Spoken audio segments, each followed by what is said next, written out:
You're listening to RTI Audio, powered by Rocky Top Insider.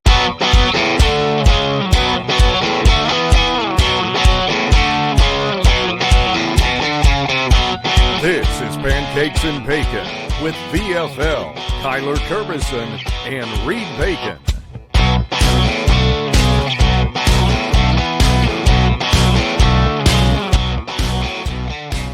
Hello, Vol Nation. Welcome to another episode of Pancakes and Bacon. I'm your host, as always, Kyler Kerbyson. Joined with Reed Bacon. We got a podcast for you. Not going to say it's a great one. Third loss of the season for the Vols in a very winnable game at night at Neyland. Some disappointing stuff. So we're going to jump into it. If you guys are watching, please like, subscribe, hit that notification bell, leave a comment. If you're listening, rate and review, download, re-download, follow us on all those platforms. Follow us on social media. And if you're a sick bastard who's an Oklahoma fan who is here to watch us suffer, also, please like and subscribe. We got some good stuff on here. So, appreciate it. And without further ado, Reed, how are we doing, bud? Well, you made me chuckle when you said if you're a OU fan here to watch us suffer. I got a couple OU fans in the mentions on the tweet I put out. They're a little delusional, thinking that like I saw a couple of them like, no, we beat your guys' ass. I'm like, oh, okay. And then like one of them was like, defense played great, flustered you guys, had you. I was like, the defense had a great play, like that strip sack touchdown. That was a great play by one of their best players. But like the picks, they weren't great jumps. You didn't jump routes. They weren't like you didn't do anything special. It seemed like Joey had money on the game. So I mean, I'll call it like it is. Like I think one of the most frustrating reasons, or one of the reasons I'm most frustrated is because like if we lose to a team that's better than us, I'm like, dang it, that sucks. If we lose a team that I think we're better than, that's when I get frustrated. That OU team is not very good. They're not. And that's what stinks about getting beat. We didn't get our ass beat. They didn't hand it to us.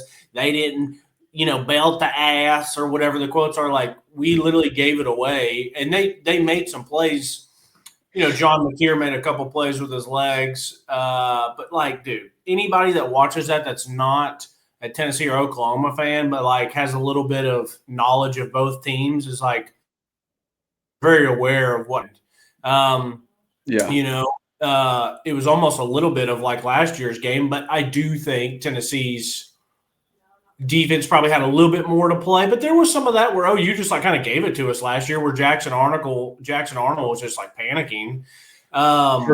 True. But I'll just say this. I was going to start the pod when you go, Reed, how are we? I was going to say, Kyler, I'm like Cartman in the South Park episode when he has to go to fat camp and he's sitting in the car and his mom's like, or the worker there is like, hey, who is this? How are we doing, little fella? And she's like, well, this is Cartman. He's not really happy. And the camp attendant's like, that's okay. We'll change that around. He's like, hey, little fella, my name's Rick. How are you? And he goes, I'm pissed off, Rick. So, like, pissed off, Rick. I just woke up this morning walking around the house getting ready for church, and I'd be like, well, how are you today, little boy? And I'd say, I'm pissed off, Rick. And then Megan, like, how many times are you going to say that? But, this was the quote for last week, and it's very simple to keep. Because you can just take your ass on home. I'm not a quitter. I don't quit. I compete until the very end. I'm not on the team. I'm not a coach. I'm not a player. So for me, I can choose what I want to do with my time. Will I still watch the games? Absolutely. But I will be going into those games with a totally different expectation and feel. And it's like, I'm not going to, have high hopes anymore. No. And there's so many things that we can talk about in different angles and different things I want to ask you about. But, for me, it's like, don't lose the games that you're supposed to win. And then if you can get one of the ones that you're not favored in or that's going to be a tough one, we could, if Tennessee had beat Oklahoma last night, you and I still would be coming on this podcast today saying, hey, we won, but Florida's looking a hell of a lot better. And that's going to be a tough road trip going down there. And so maybe even winning last night, I'm still like going into that one. I'm like, hey, I'm worried about Florida because it's on the road and at home. And I'm not that worried about Vandy because I was trying to tell you I wasn't worried about Vandy. They're so one-dimensional. And then Texas did what Texas did to them. And I wasn't surprised by that at all. I don't think Texas is anything special. But if you get it clicking and playing right, like you can beat Vandy with how they're constructed as a team. But anyways, for me, the rest of the season's like, I mean, I'd like to win out and go 9-3, but I don't know if that's going to happen. I could easily see us losing to Florida, and then once that happens, I don't know what the mentality is for that Vandy game. And Vandy would be at 2 losses, and maybe if they win out, they have a chance. So it's like you never know where the dynamic of stuff is. But I'm just not going to let it affect me like it affected me, last night and into this morning a little bit. So I'll just leave it at that. But what's your kind of thoughts and initial feelings with stuff? Yeah, I mean, I remember saying after the Alabama game, like, if the offense plays like that, we're not going to beat anybody. Like, it didn't matter that it was Alabama that we were playing. I was like, if you play like that, you're not going to win. And that's just plain and simple. And then to see a sack fumble recovery take back for a touchdown, I was like, yeah, it's the same shit. To see us just giving points away in the first half, and then the first play of the second half is a miscommunication where nobody's in the vicinity of the throw. And it's like, did someone run the wrong route? Did Joey think it was a different route? It's like, okay, well then someone doesn't know what the fuck they're doing. And yeah, I'm with you. Like, the expectation now for this team is like, if you show up and play to your abilities and execute like you should, you can beat anybody. But you have shown me way more times of missed opportunities and missed execution than actual execution. Hey, some of those offensive drives versus Georgia were great. Awesome. But I saw a lot of bullshit versus Mississippi State and Arkansas and Alabama and now Oklahoma. And it's like, all right, well, you're showing me more bad things than good. And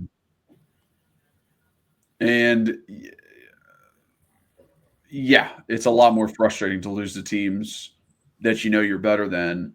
And even going into the game, because I knew, hey, our defense isn't going to really be able to stop stuff. That's just not how our defense is built right now. It's going to depend on our offense. Oklahoma has a good defense. I went into it like, hey, this could be a fight. Like, this could be a game. Like, they could be close to as good of a team as we are. And as the game unfolded, it became abundantly clear that we are better than them. Like, like the way things were happening made me think in even more confidence that like we are better than this team. Yep. And we still can't get this done. Yeah. So like, it wasn't even until the game that I felt that wholeheartedly. Like, before the game, I didn't know. And during the game, that's when I figured it out. So yeah, I don't agree with the OU fans being like, yeah, we kicked your ass. And we took it to you. It's like, buddy, the only reason you scored points was because of mistakes by us. And your kicker having a career day. In the first half, the only reason you scored points were mistakes by us. I mean, like a real ass beating is what Ohio State did to us last year. I mean, that is when that's an ass beating. That's an ass beat. Or when we went to Missouri with Joe Milton at quarterback, they beat our ass that day handily. Like this whole like, we beat your ass and like belt to ass and all that stuff. It's like, dude, that's not like, you won the game. Like, you won the game. Congratulations, you all won the game. But as Tennessee fans, it's I watch. And, granted, if there was an OU fan, because every once in a while we've had Arkansas fans, Ohio State fans, Oklahoma fans that will watch and, listen to what we say after we lose and stuff. And it's like they don't know us, that we do pretty much call it as we see it. They might not even know that you're a former, player, captain, all SEC left tackle. And so it's like you keep it, Cam Ward, you keep it a buck, you keep it 100. And but yeah, it's like, and that's why I am more frustrated. I wish Oklahoma would have come in and played really well and been awesome. And I've been like, damn, they're just a better team. They weren't. I think that team could easily lose 2 or 3 more games this year, because I don't think there's anything redeeming about them, because their defense, and they said it last night, is super feast or famine. They're really good one play and then they're pretty bad the next. And I say that to be I saw what Ole Miss did to them last week. And actually watching what Ole Miss and Lane Kiffin did, I was like, that didn't necessarily give me hope for this week. I said, okay, Ole Miss went and did that on the road. I want to see where we compare with them, and we're at home. And to be honest, the way the game started, it was a brutal start with Joey basically throwing it in the dirt, and then another play that stopped, and then we kind of get bailed out. There was probably 1 or 2 PIs last night that I thought we got pretty fortunate on. And then once we got fortunate, we went down and scored. Then we stopped them. And then it was like, you know what? We're moving the ball again. I truly believe in my heart, Kyler, that if Joey rips that RPO and David Sanders, and I want to ask you about that, because I want to say, did he think it was a run? Was he run blocking? Or whatever the case may be. But if Joey rips that and Mike catches it and scores and it's 14-0, I think that game gets pretty out of hand, because Brent Venables and that culture, they might not be that good last year, and I still don't think they're that good this year. They're going to fight and compete. So I'm not going to say we're going to run them out of the gym, but to put all that pressure on their offense and then the place is rocking and our defense is playing, I think that game never gets closer than maybe 10 or 7 points the rest of the time. And that's the beauty of football, man, because it's one play can change the dynamic. And then, but anyways, by the way, what was that by David Sanders? We'll get into it first. Our favorite sponsor. Yeah, our favorite sponsor, our only sponsor, the only sponsor that matters. Bacon junk removal, man. I didn't even get out any big-time play alerts last week, just because of the way the week unfolded. We were busy, which is the biggest blessing. If any of you follow Bacon Junk Removal on Instagram, you saw that I put a post out that last Tuesday was our 1-year anniversary, which was really, really special for me. It was really special. And I'm not making a bigger deal than it is, and I'm not trying to say that it has to be really cool for everyone else, but for me personally, I knew when it was last year when I started that LLC, when I created the account and all that's gone into it. And all I can say, like I said in that video, is how appreciative and thankful I am for anybody that's ever helped me, everybody that's been there for me, given me the opportunity. I continue to be thankful. If there's anything that we can do to help, please reach out. All right, Kyler, click that puppy down. And you know what? I do have a question for you. I think we talked about this after the Bama game, but this is another spot. And I said it in the tweet last night that this is probably the first time I've been pretty bummed with Heupel. And it's not, maybe not necessarily Heupel as it might not necessarily be Heupel as a person or as a play caller or offensive guy, but as the head coach, some of this, it does fall on him ultimately, even though if I feel like he designed good plays and the plays were there to be made, his players didn't execute the plays.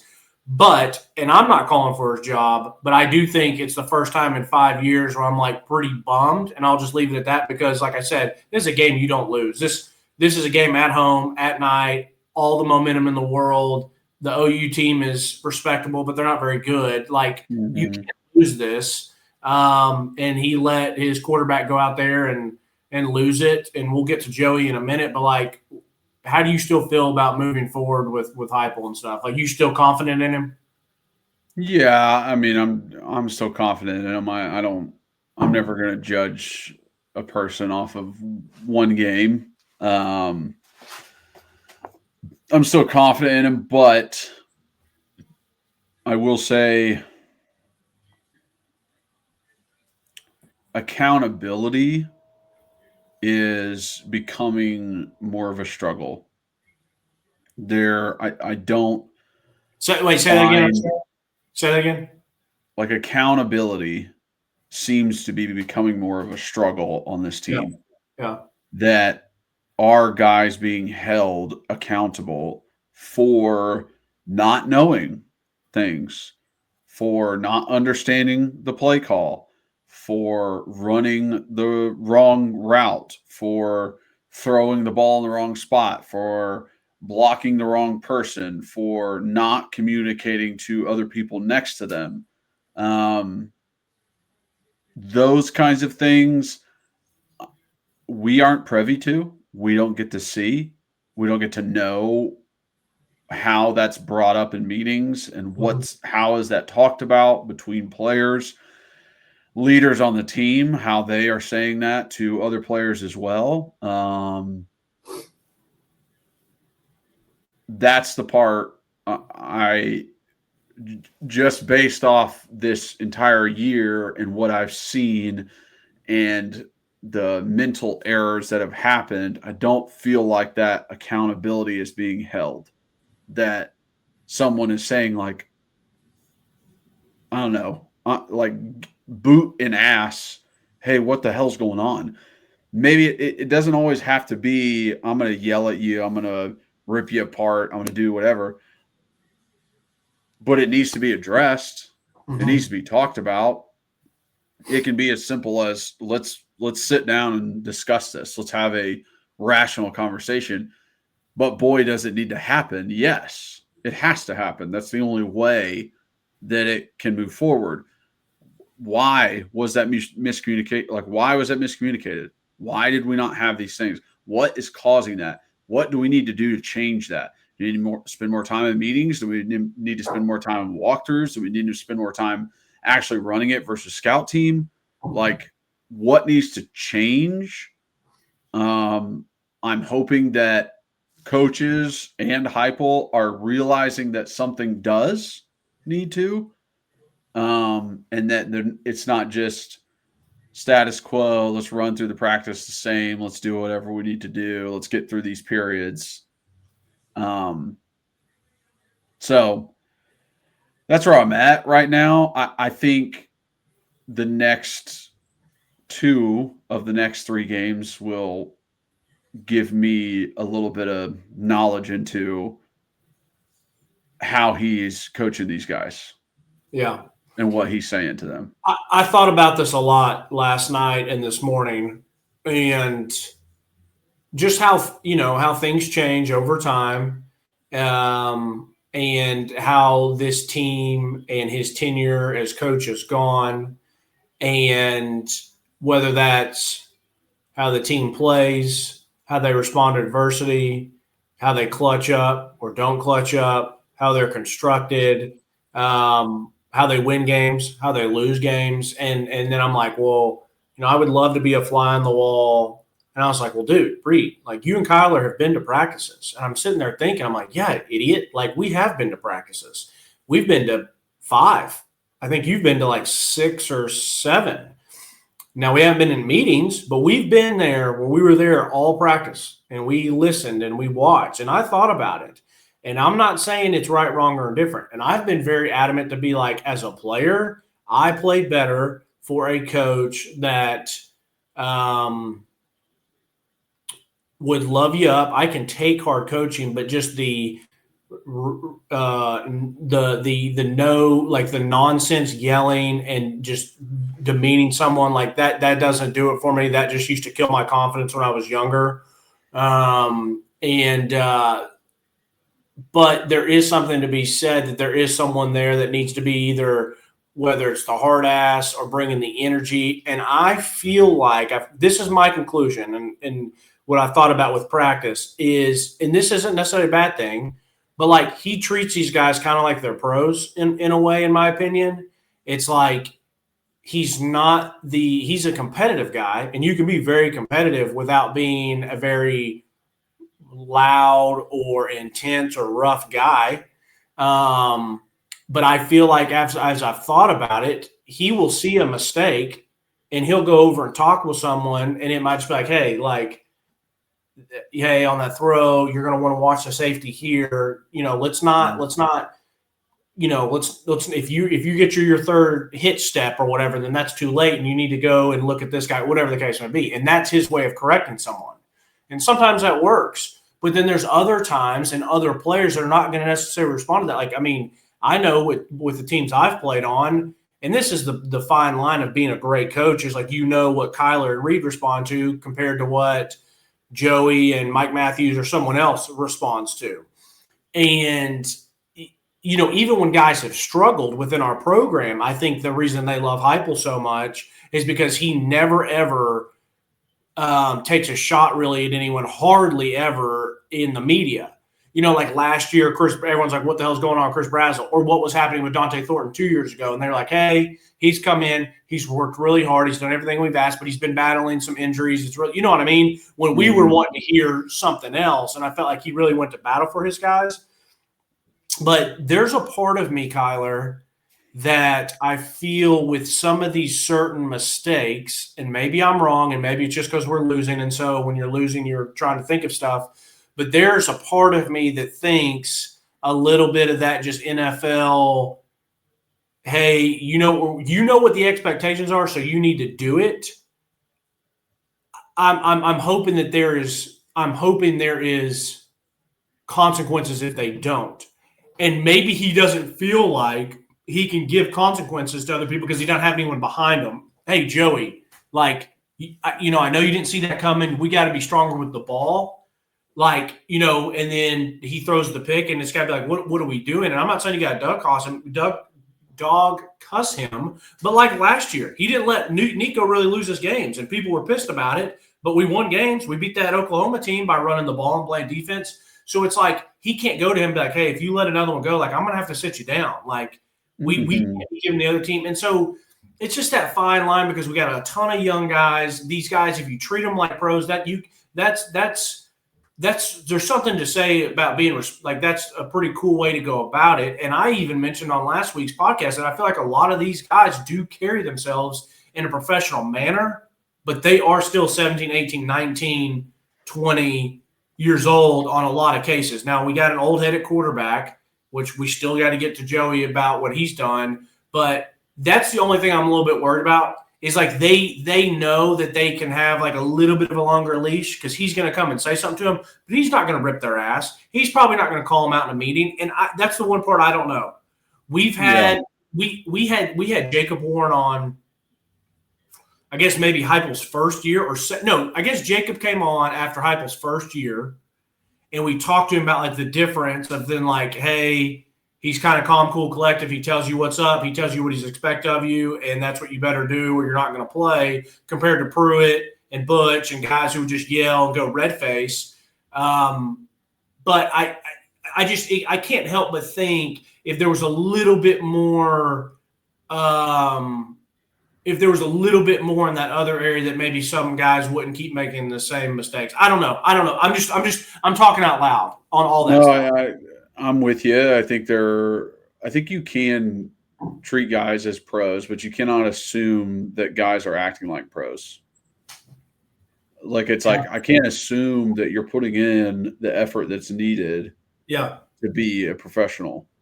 I can't assume that you're watching the amount of film that you need to watch. I can't assume that you're trying and putting in extra effort after practice, that you're catching more balls on the I can't assume that because you are 17, 18, 19, 20. So I think sometimes there is a slippery slope where you want to treat the guys as if they're pros, but then it kind of gets into if I'm treating you like you're a pro, I'm not micromanaging you. I'm not over your shoulder, but some of these guys need it. It's just what needs to happen. They need somebody over their shoulder. And then I'd also lean to what makes them feel bad enough about their mistakes that they want to correct them. Yeah.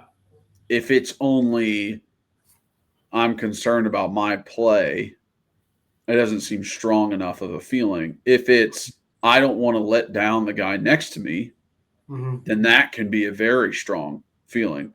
Yeah. And if the guy next to you doesn't seem very upset, maybe you're like, okay, then it's fine. But it's just not. So are there guys on the team that are saying stuff to other players in a accountability way? Hey, this isn't good enough. We got to do better. And it's not, a lot of people go like the players only meetings are always a bad sign. And like, you never want to have those. Definitely like beginning of the year. It's like, oh shit, you're already in a bad spot. I'm not even talking about player only meeting. I'm just talking about like, hey, as offensive line, as you're sitting in the meeting room waiting for meetings to start, say something. Yeah.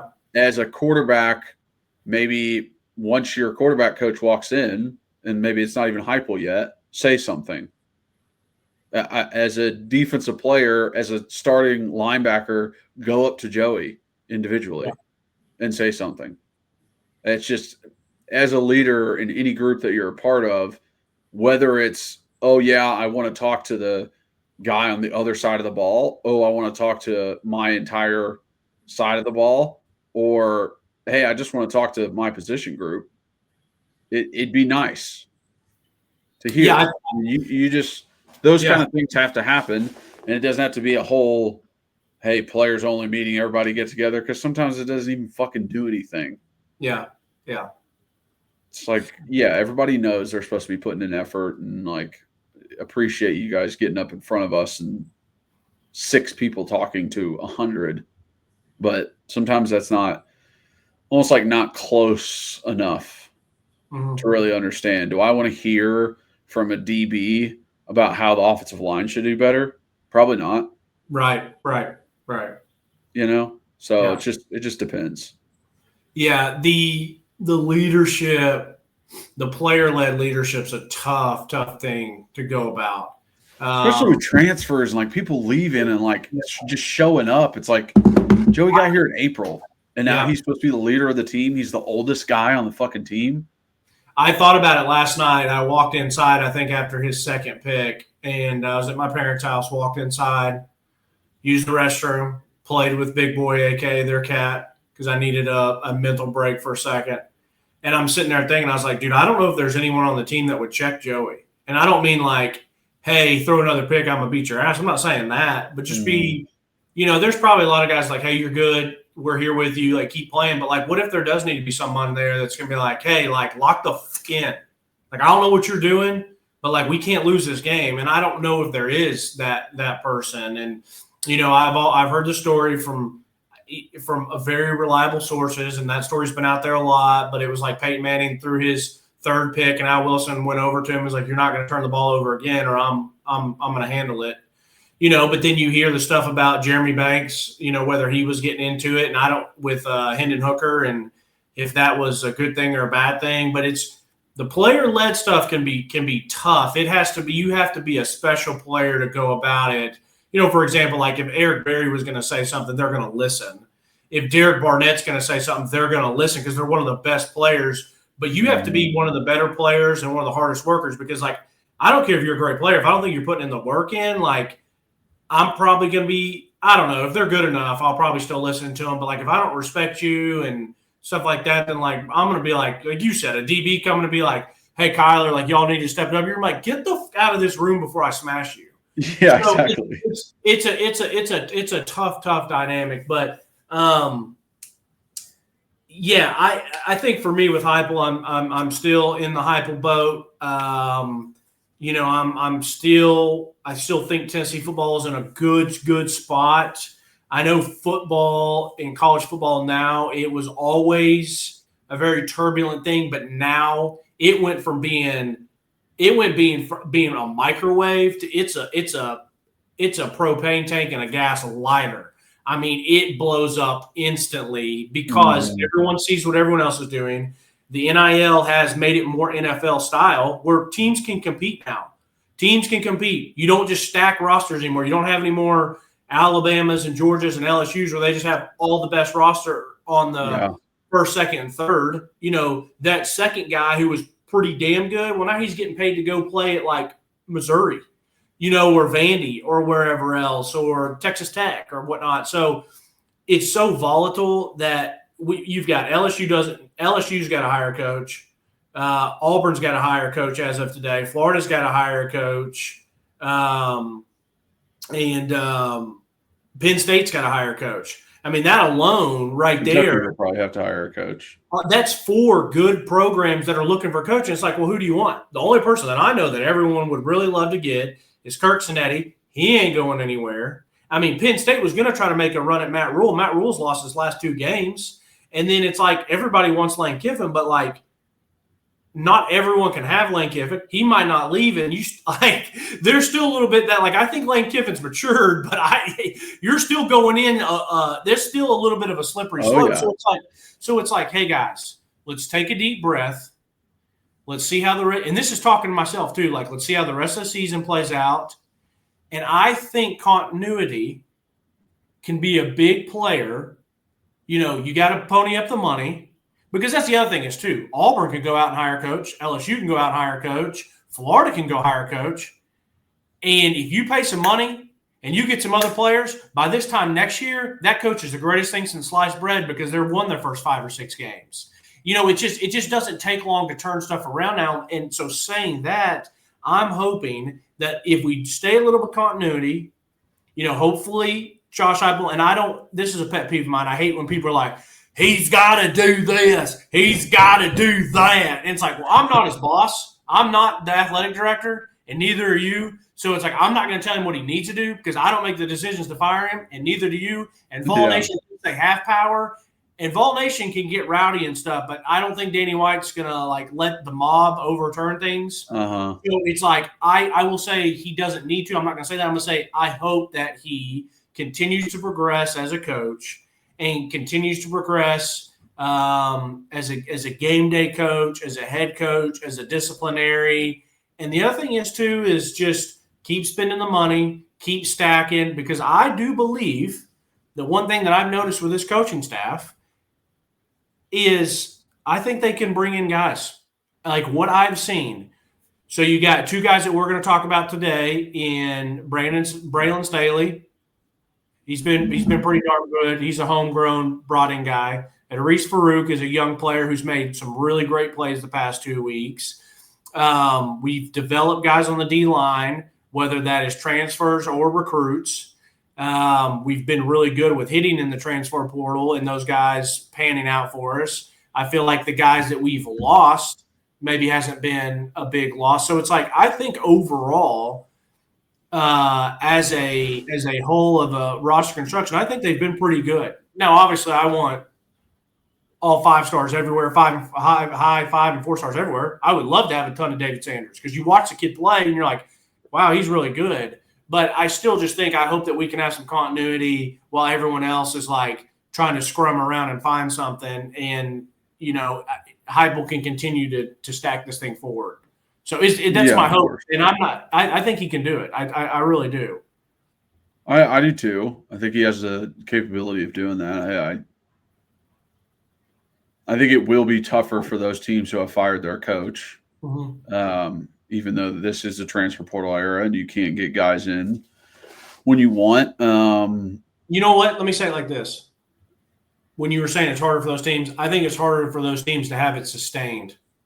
I think you can get your quick fires in a pan, meaning a new coach comes in, he's 7-0, he's 8-0, everyone loves him, he gets an extension, but then after 3 years, and some of those guys he hit on, well, maybe he hasn't developed the other ones, and now they're looking around like, what was this? And that's my point. Is like, I want Tennessee to be like a sustainable, you know, I don't think we need to get to the point of like Josh Heupel needs to go, or any of that unless it gets really bad or we do plateau out like a James Franklin. Like I don't fault Penn State to be like, we gave this man 12 years. We want to win a national championship. He ain't the guy to do it. So we may regress a little bit, but we know he's not the one that's going to do it. So like, I'm not, you see what I'm saying? Like I just want this, I want the stability of something that's real, not just something that's a flash in the pan. I agree. And that's what makes me feel like Heupel is more real, that it's not just a flash in the pan, that he had a great season. They should have been in the playoffs, lost that South Carolina game. Quarterback tears his ACL. Then 2 years later, they actually get to the playoffs with maybe not that good of a quarterback. So it's like multiple examples of a good team, a good system, a good roster. So I've got faith in him moving forward. Like I said at the beginning of this part, is like I am very interested in how this team moves forward, what the Florida and the Vandy game are going to look like. And man, when we come on here after those games and we somehow look like we did versus Oklahoma, that's when my attitude is going to change. That's when I'm going to really start to look at this differently. So not going to just base off of one game is really it. I don't look at it based off one game. I mean, you made the point. We won. They've been messing up this year. Yeah. Because when I see the mistakes and stuff, as a former player, I'm like, hey, you as a player, you need to be fucking better. Like that's not on the coach right there. That was on you. You got your ass beat, or you're not paying attention.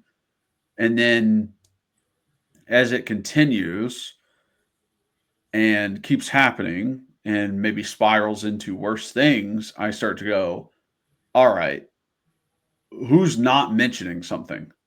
Who's afraid to say something to these guys? And I start to look higher up, right? What's the position coach telling them?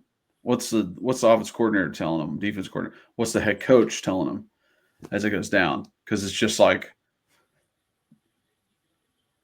yeah, once it becomes consistent, it's like, all right, this is then it feels more holistic in a program kind of sense than it does individual player. Yeah, I think that's a great point. And I think it's Heupel's natural personality to be more even kill, low kill, or even kill, not too high, not too low. He's not going to ask you anybody, compared to which I want to say Kirk Cignetti, but then again, I don't watch them enough, and he comes off as pretty intense, but I don't know if he's an ass chewer and if he's a guy that gets at you, because guys like that, not necessarily Kirk Cignetti, I want to say him, but I don't. Plus, I don't know if this is a flash in the pan or if this is going to be sustained or built to last or whatever. But we'll just say those guys that are ass chewers and kind of more disciplinaries and kind of rule by fear. I don't know how much you can do that in this day and age, because guys are like, I'm out of here. Like, this guy sucks. But then again, you might be like, hey, if a guy says I'm not willing to take a good butt chewing and I'm not willing to be tough this out, then they might be like, see you later. And then they'll look up and they've got 100 dudes that, even though they could go get more money somewhere else or, get paid the same, but they want to be here because they want to win. Like, it is about finding the right guys for your team. I mean, the ones that are okay with being coached hard. We'll say it like that. Yeah. So I guess enough of that talk. I did put out the Tim Banks tweet. I was just getting so annoyed the past couple of weeks. I got in an argument on Xbox Live with one of my buddies, and it was just a good, fun, not bad argument. But, he gave up all these yards and all these points to Kentucky, and I'm like, yeah, like, there was a couple busted plays that didn't look great, and they did have a couple drives like that didn't look good. I said, but and we've already talked about it, I said he spotted you 14 points basically. You know what I mean? And I just wanted to, so I spent some time looking at statistics yesterday and all that stuff, and I put it out. And once again, like, defense easily played well enough to win that game last time. I mean, there was probably a couple plays. There's a couple plays I was bummed with, but I just take this to Joey, man, and like, the season's a 12-game season. Coaches say it, and it sounds cliche, but you got to take every game week to week. And as fans, we are allowed to change our opinions. And Joey, after that Georgia game, like even with the turnover, I was like, this dude is cold-blooded. Like he's balling. He's playing really well. And then it just seems like as we've gone on, Arkansas, I think, was fine. Mississippi State was fine. But that Alabama game where everyone was furious at Heupel, I'm still like mad at Joey. You can't lollipop it inside and let it get returned. And then you go to this game and, I thought about your tweet from Hendon Hooker in 2022 that went bazonkers. But it's like no ifs, ands, or buts. Like Joey let this team down, unfortunately. And it stinks, but it's like we got to call it like we see it. I mean, it is what it is. Like, he pulled a JG. I mean, JG ran his own number in Alabama, and they house called it. Well, Joey lollipops one, and they house call it. JG gives 2 pick sixes to start a Kentucky game. Hell, that game's basically over after those. He has a late pick against Auburn, and it's like, man, as good as they can be, some of these turnovers are just critical. And I mean, the 2 picks are horrendous. I don't know what was. I mean, I don't know what was going on there. I don't know what he's. I mean, this is a joke. This is a joke. I mean, all this stuff coming out about the NBA and stuff with the mob and throwing games. I'm joking, but it looked like Joe was giving his best effort to throw the game, and I'm not saying he is. I'm just joking and saying like that's how bad it looked. Yeah. But I mean, I think that you lose as a team, but I mean, Joey killed them last night. Killed them. I agree. I mean, I went into the game like, hey, it's going to be a shootout. We have to depend on our offense. If we're going to win the game, we're going to have to score a lot because defense is not going to be able to stop anything. So my expectations for defense were low, and they exceeded them. Mm-hmm. They exceeded my expectations. I thought for sure they're just going to let up points. Mateer's going to have a hell of a day. He's going to be able to run wherever he wants. They're not going to stop anything. Maybe they get a turnover here or there. And they played well enough for us to win this game. They gave us turnovers when we they were so needed. And this offense just did not execute. The interceptions by Joey, I just don't see it. I don't understand why he's throwing it that way. If it's a predetermined thing, if he's not seeing it. I mean, the one to Brazel, they even showed the behind, and he's like working through his progression, has time in the pocket, and then just throws it. And it's like, there's a safety right there, man. Yeah. There was plays later in the game where there's a little bit of pressure right there at the end and he gets hit, and then it's just it doesn't get interception, but it's just lollipopped up between 2 guys. Like we had a guy coming underneath on like a short corner or out route, and then another guy that was deep, and it landed in between both of them. And I was just like, I don't know what that is, but we cannot have that. Like, the first sack fumble turned into a touchdown. You look at it, people are wondering what's going on with David Sanders. Did he do what he was supposed to do on that play? I don't know because I'm not sure what the exact play call was. But when looking at it, there are 2 guys on the outsides, the 2 wide receivers, and Joey, who are running a pass play. So there are 8 other dudes who are running a run play. If that's part of the scheme, I get it. We did it all the time. Run pass option. Quarterback, you get to make that decision. Okay? Do you want it to be a run? Hand it off. Do you think you can throw it in time? Pull it and throw it. If that's the case, it is on Joey. It was his decision to go, I'm not going to hand this ball off. I'm actually going to pull it out of his breadbasket, and I'm going to try and hit this slant across the middle because I see a lot of people in the box, and I see a safety down, and I think I can do that. What is the risk that you take? these guys are not pass blocking for you. David Sanders is thinking, hey, this ball's hitting up the middle. It's past me. I don't need to be road grading this freaking defensive end that's pretty much out of the play. The ball should be close to the line of scrimmage right now, and this guy's 4 yards back in the backfield. I don't care about him. But it could go the other way too. It could be like, hey, this was a play action pass. Everyone knows it's actually going to be a pass. It's not a run. So, yeah, go ahead and step down to help your dude out. But I need you to kick slide the fuck out of there and get back and grab this dude. So that's where I'm like, what was a play call? It looks like to me this was an RPO or this was a run that Joey had the option to pull out if he wanted to.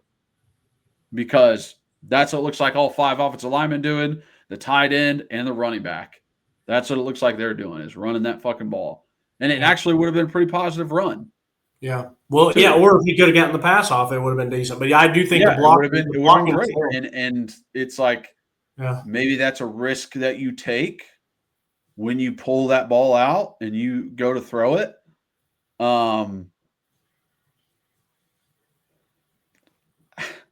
So I'm like, 2 bad decisions on interceptions, possibly a bad decision on a fumble, a bad throw 2 weeks ago versus Alabama.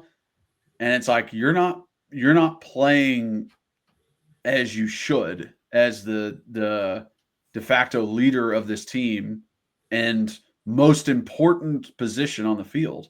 Yeah. Yeah. I'll tell you what, it damn sure added insult to injury that we couldn't bring that guy down. I mean, because if you stop, that's also another coaching point too. Kitzelman, I know you don't fucking tackle a lot. You're a damn tight end. Go for the ball once. Oh, you don't have it? Fucking grab a hold of him. I don't give a shit about the ball anymore. Yeah. Grab and guess what? Face mask him. Yeah, you got to get him. Horse collar him. Fucking grab him by the nuts. I don't give a shit. Prevent a touchdown. Yeah. Yeah. Okay? If you can have all the penalties you want, if you prevent a fucking touchdown, thank you. Yeah. Make them score. Make them. What if they just kicked a field goal? Yeah. How much different would that feel? Yeah. So it should.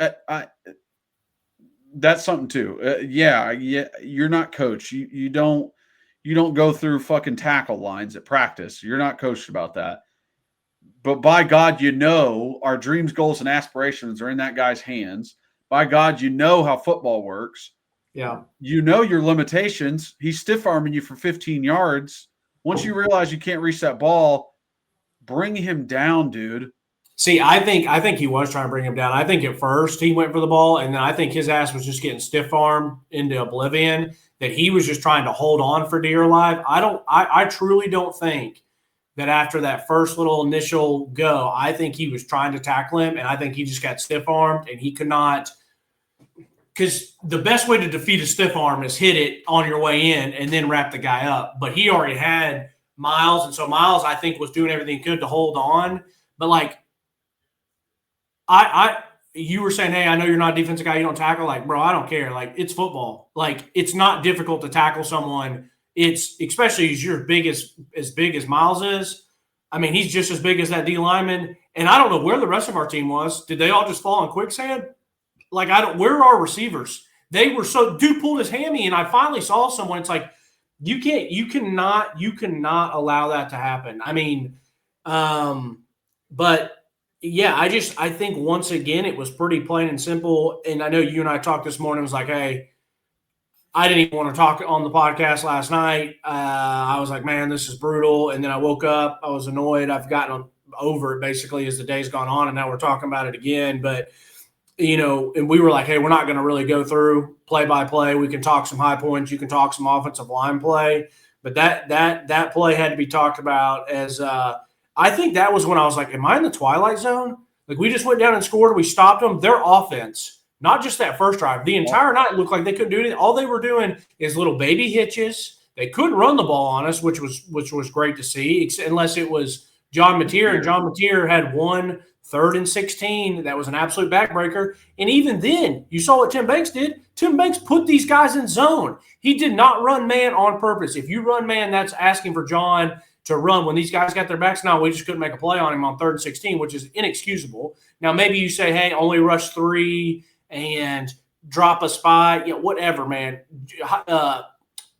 Tim Banks is thinking it's 3rd and 16. I'm going to rush 4, see if they can get home. If not, I've got 7 back there to make a tackle. So also, this game was not meant to be on Tim Banks.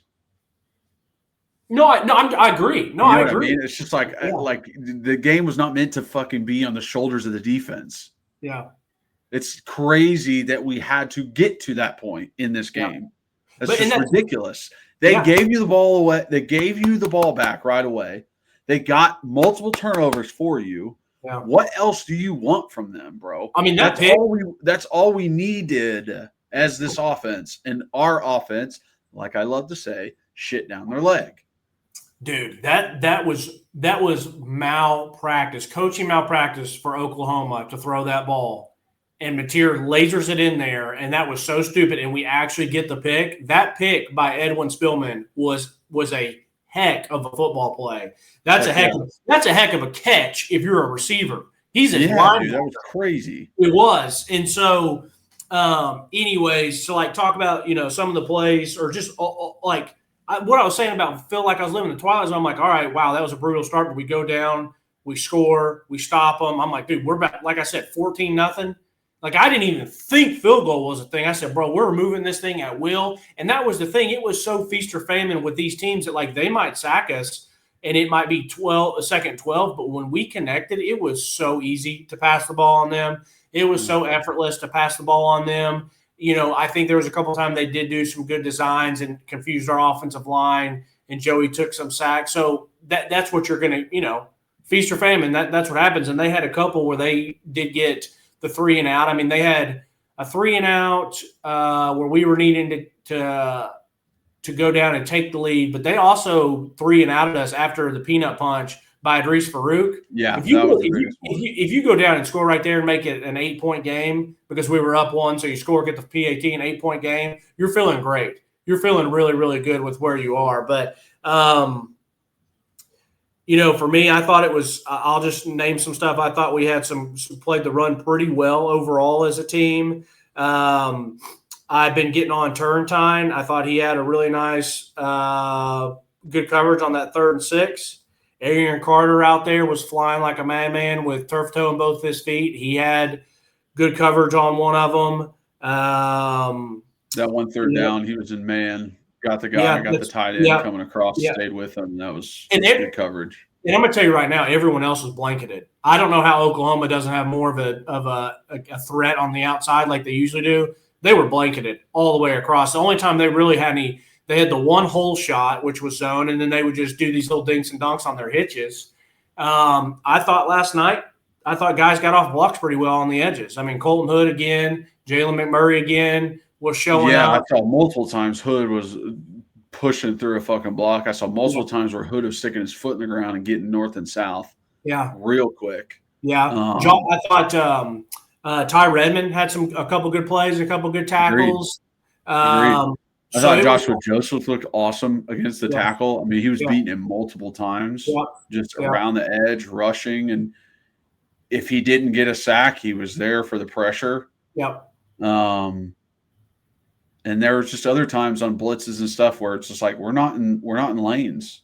Like we're just not in our pass rush lanes. There's a wide open, huge hole for Mateer to just choose. Like, oh yeah, I'll just go forward and run here. But then other times when we were in lanes, bam, sack, got him contained, easy. Yeah. I mean. We've already mentioned it once, but when everyone, the entire team, that entire stadium, all of Vol Nation needs something, and a redshirt freshman, or I guess a true sophomore now, I forget kind of where he is, but Reese punching that out and then recovering it. I mean, that's as elite gets, dude. That was he has one every game where he came up and absolutely blasted Buddy, and you don't even get to notice it because it's just kind of like other people around. He fucking thumped that dude. Man, like it stinks that the defense played well and then we don't play good enough around him. Offensively, man, like I said, it was feast or famine. I felt like it was either a really good play or not good, but I felt like we ran the ball at times when we needed to, except for after the peanut punch by Ed Reese. I felt like our out routes, our digs, our crossers, I felt like it was all working when, I'll give them some credit. Like I said, they brought some good pressure. They got to us a few times, but I mean, when Joey did let the ball go and it looked confident, not one of these lollipop picks, I felt like something was always there good. I mean, Yeah, I mean, there were multiple plays where he threw the ball really fucking well, like that seam route to Ethan. That was an incredible throw. Like the out route to Ethan that he threw on a crucial third down was great. The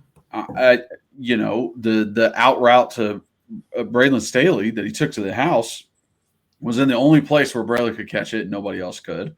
It's just like there are times where he throws great plays. And I said it when we did the Alabama breakdown. It was literally 4 plays before he threw an out route into the flats perfectly for a first down. And then he throws it behind his receiver in the end zone. It goes back for a pick. So it's not this gunslinger thing that we thought it was going into the season, that like, oh, well, yeah, he throws picks because he's out there just slinging it. That's not what it is. He's throwing these picks because he's making horrible decisions or just like not throwing it the way that he should, and maybe getting too nervous, maybe getting, I don't know, but Joey almost seemed off the entire night. His first fucking play, he throws the ball into the dirt. Yeah, like he doesn't know what he wants to do with it. Yeah, and it's like, whoa, dude. Like, what's going on? Let's slow the heck down, because then, like, a play or two later, he overthrows a post pattern that's open. It's like, all right, he is freaking out right now. Yeah, I mean, I did think, and I thought, I guess it might have been Brent Hubbs and Swain and Ramon Foster were talking when I was driving out to my parents' house, and they're doing the pregame, and they were talking about, like, hey, we're going to a bye week. You're going to see Heupel run the quarterback some, and I was like, yeah, that's a good point. I think we will. And he did keep a read option, but, like, he kept him honest, but I think he got, like, 4 yards. And then on the 3rd and 2, I love when Heupel does the quarterback power on the right side. Now, quarterback power against a Mississippi State defense is a little bit different against Oklahoma defense. And then when I saw the pre-snap and Oklahoma looked like they had guys staggered waiting for it when we have that big jumbo package. And then that lineman made a great play to stop the 3rd and 2.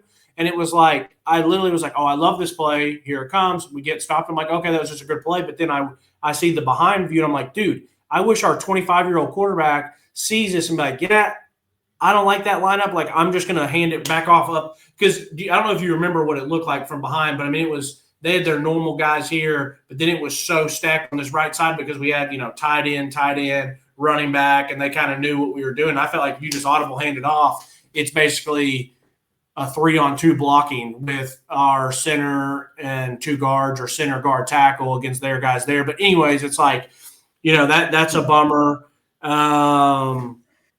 I will admit, I said last pod I want a couple shots to Chris Brazzell, and I really respect Kirk Herbstreit for calling this out. He's like, listen, Chris Brazzell's great.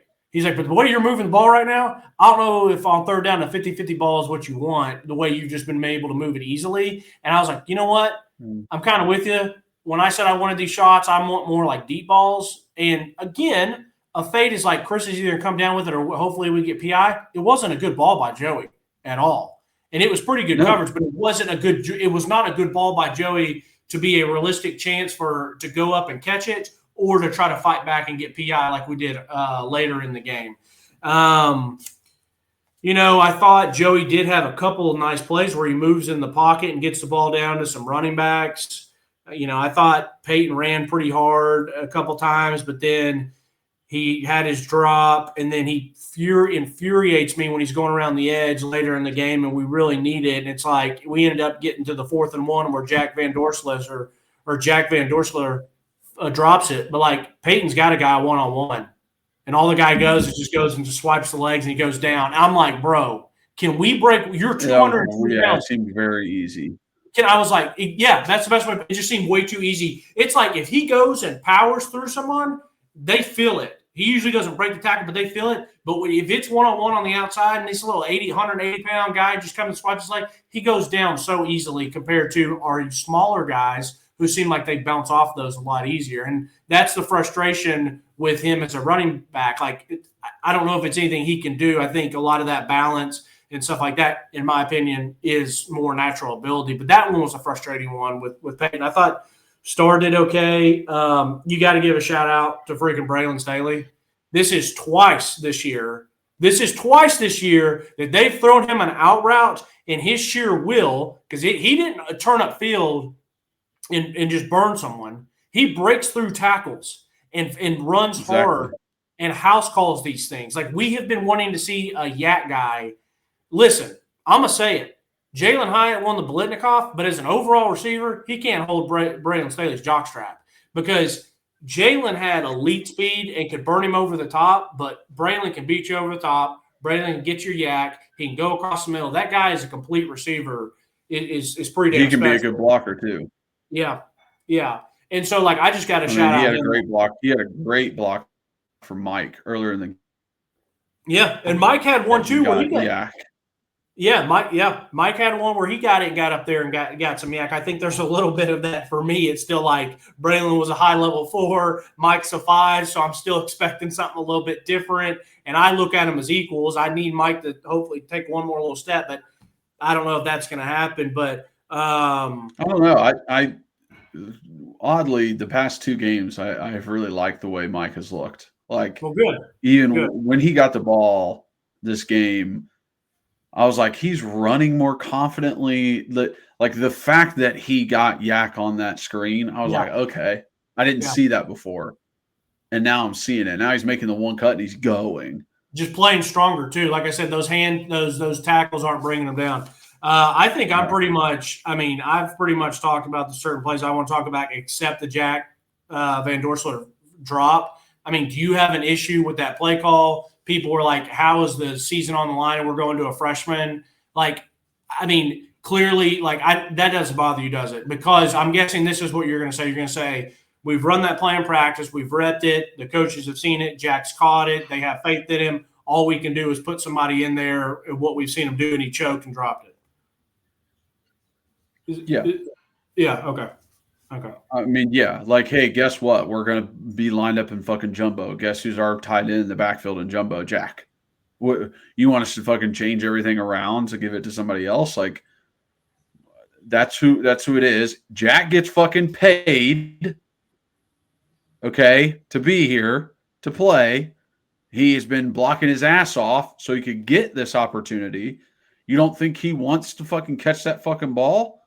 Yeah, he does, okay? All right, Jack, here you go. Here's your opportunity. This is what I want from you. He doesn't get his head turned around quick enough. That's it. And guess what? Maybe there are guys out there who could have done it the exact same way Jack did and turned their head around the exact same time that Jack did, and they catch it. But he didn't. I mean, it's not like it hit him in the back of the head. It hit him in the face mask. You know what I mean? So, like, his head was around when the ball got there. I can't. Yeah, I'm giving my guys opportunities to make plays. That's what I'm supposed to do as an offensive coordinator. And that role of Heupel and Joey Halsey, like, that's what they found, that they made a play so that they created a play that would work in this scenario based off what Oklahoma had been running and what they've been doing that will make this work. And it wasn't executed. That's what happened. I'll be honest. I thought I liked the play. I liked the play call. I thought it was well designed. I think when you're playing Oklahoma, in my heart, what I love for any of my teams that I've either played on or rooted for, been like, it's 4th and 1. You know what we're going to do? We're coming right at you. We're going to tell you we're coming right at you, and you ain't going to be able to stop it. But unfortunately, that's not always the case. And so he throws a little wrinkle in against a very aggressive Oklahoma team who does a really good job of shooting gaps and getting penetration. Mm-hmm. And so he says, I ain't going to let that happen. And he's got a guy basically wide open, that all he has to do is catch it and fall on his butt. He doesn't even have to run. It's a first down, and he drops it. He drops a pass that you go like this to a little kid, and you're like, hey, you got it? You got it? I'm going to throw it. I mean, it's a lollipop 5-yard catch, and he dropped it. And at some point, we've talked about it, guys have to step up and make plays and clutch up. Sometimes they do, sometimes they don't. You know what I mean? Yeah. Listen, and any kind of connotation where it's like, oh, why would you have the freshman Jack do that, blah, blah, blah. We've talked multiple times this year about how we don't trust Miles to make a catch. So who would have been there? I guess, yeah, Ethan maybe, but then it's same argument. Like, who goes there? You know, put fucking Braylon Staley there? They're gonna sniff that out. Yeah. So, yeah, that part of it. And I'm not trying to be hard on these kids, man. At the level that I've played, which was nothing special at all. Like, there was times I made plays and there was times I didn't, and so it's like it happens. But I mean, nobody's trying to be hard on him. Jack's not fucking listening to this podcast. We're not talking to Jack individually. You know what I mean? And no, I agree. It's what happened. He knows that. The entire team knows that. Right. You could see it. They all know that he should have caught that ball, but they also know that Joey shouldn't have thrown those 2 picks. Right. You know what I mean? Like, they also know those things. Everybody's not fucking stupid. Mm-hmm. It's not just on one person. It sucks when the end of the game happens that way, but the exact same way at Georgia. They all know that it wasn't just a kicker. They all know that. The defense looks at themselves and goes, fuck us. When he misses the kick, they go, fuck. Like, we let up on 4th down. We let them score a 2-point conversion. Yeah. They're not like, oh, it was the kicker's fault. So it's everybody. It was the Max's miss last night was pretty brutal too. I'll tell you that much. I mean, Adam Sparks with the Knoxville News Sentinel put out that Max has like the highest career kicking percentage since he's been here, which, I mean, numbers tell a story, and that's, but I think Chase McGrath was like third on the list, and I was like, well, he made it when it mattered. And I'm not saying that Max hasn't made some good kicks and big time kicks for us in other games that you don't think about, but it's like, oh yeah, he made that kick that really helped us in the second quarter against, Florida last year or whatever, the case where you're just throwing stuff out there. But it's like, unfortunately for those guys, it's like, we're going to remember the Georgia one, obviously, and we're going to probably remember this one for a while too, because if he makes that field goal after their guy went over there and like, kudos to that guy, that kicker want to make that face and talk crap, like, I wouldn't have been pumped about that because I'm like, bro, you don't even play like a real sport. Like, you're on the team, but you ain't a football player. But like, he did his part so he can run his mouth. I mean, he banged those puppies. Exactly. Like, and so the that's tough pill to swallow, though. And it's like, I'm not blaming Max. There's a bunch of people that didn't do their job. But once again, it's like, we didn't do our job as a whole, and it comes back to impact everybody. So, obviously I'm not done for the year, meaning I'm still going to watch, and I obviously hope we win. But my expectations and my care impact, I'm not going to let it like really bum me out and bother me. I'm gonna do my best. Yeah. I'm gonna do my best in that category. And I'm glad you mentioned too. It's like, hey, I'm not gonna let one game affect. Like, let me see how they finish. Because you're right. If they come out and they go down and handle Florida really well, and that's pretty impressive that they went down and rallied, and then go and beat Vandy, kind of ruined their season, went out on a high note. And then you go into the offseason again, where this was supposed to be a down year, a rebuilding year anyways, with the stuff that happened. And, you and I can look back, and all of the Vol Nation can look back and be like, okay, it's May. Yeah, that actually wasn't. Like, I know results don't always count as everything, and you got to remember how games played out. So that is something. But, if they win out, go win a bowl game, 10 wins – the Georgia loss is going to be a bummer, and the Oklahoma loss will be a bummer. But it's like, get 10 wins, get some of these high level recruits that we're getting in, which I do not like to get excited about recruits, But I'm just saying, high school recruits or transfers, like let's just replenish, and That's right. and let's see what happens. 5-star quarterback coming in next year. Potentially the best receiver in the entire nation. So, good things are on the horizon. I think at the beginning of the year, I think these were the games I picked us losing, and I think I said we'd go 9-3 and lose these games. So kind of where I expected. It doesn't feel quite the same. I feel more disappointed, I think. It's going to be tough for me not to feel that moving forward, not care, I should say, because I'm definitely still going to care. But I want to see how you react to playing two rivals at the end of the year, playing Florida and playing Vandy. When you're not going Florida in one of the last games on the rotation that you might get to for a while. Yep. And you're not playing for a playoff berth, so you're going to. You're not playing for a playoff berth, and being what Vandy has tried to be to us for every year since they've been a football team is party wrecker. Do it to Vandy. Do it to Vandy and have the exact same record as them this year. Mm-hmm. So they can say their best year they ever had, they still didn't beat Tennessee. Yeah. Yep. Yeah, I agree. I agree. I want to let's see how they finish. Let's see how they respond, and and go from there. Yep. All right, brother. See you, dude. Talk to you soon. See ya. Okay. Thank you guys so much for watching and listening. If you are watching, please like, subscribe, hit the notification bell, leave a comment. If you're just listening, rate, review, download, re-download, follow us on all those listening platforms, follow us on social media. Thank you guys for being the best fans in the world. Really disappointing loss. But we gotta keep fighting. We gotta show some heart. We gotta hold some people accountable and keep pushing forward and win these rivalry games that we still have left on the year. And we're gonna be okay.